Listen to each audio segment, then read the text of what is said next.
Terima kasih Anda masih menyaksikan live update. Sejumlah sisi menarik dimiliki sirkuit Mandalika untuk gelaran MotoGP 2022. Satu diantaranya adalah tikungan Cicane yang berada di turn 2 memasuki turn 3.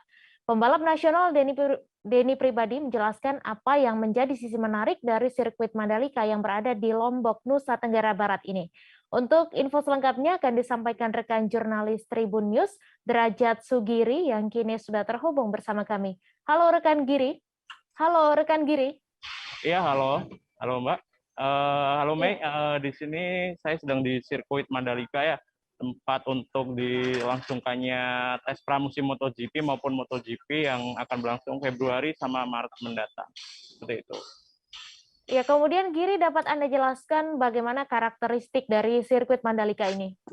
Baik, untuk sirkuit Mandalika ini lebih ke street ya, mengacu kepada kecepatan motor, trek lurus lebih banyak, kemudian tapi ada juga beberapa tikungan-tikungan yang cukup tricky. Seperti itu. Ya, kemudian di mana sisi menarik dari lintasan Mandalika sendiri, Giri? Baik, untuk sisi menariknya di sini ada dua sisi. Yang pertama itu ada di turn 2, 3 memasuki turn 4, sama di turn 16 ke 17.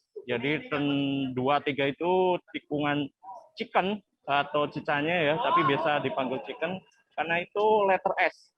Kemudian menariknya di sana ada sisi blank spot, memasuki turn 4-nya ada sisi blank spot, jadi para pembalap biasanya akan sedikit kaget sih kalau baru pertama kali datang ke sirkuit Mandalika.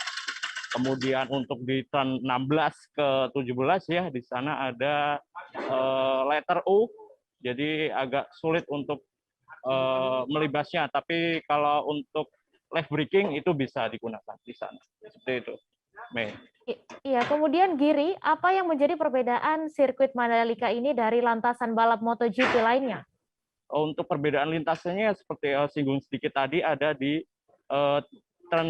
tikungan chicken. Biasanya tikungan chicken itu identik dengan tujuan memperlambat speed motor. Tapi di sini justru sebaliknya. Di Mandalika, di sini tikungan chicken atau Cicane ini justru mempercepat karena kecepatannya bisa sampai 300 km per jam. Alasannya mengapa? Karena dari awal, dari trek lurus start, masuk 1, 2 itu sudah gigi 3, 4, jadi untuk melibas tikungan letter S-nya sudah bisa enak untuk melepaskan torsinya atau gasnya. Seperti itu. Iya, baik. Terima kasih Derajat Sugiri atas laporan Anda. Selamat bertugas kembali. Jangan lupa subscribe, share, komen, dan like ya.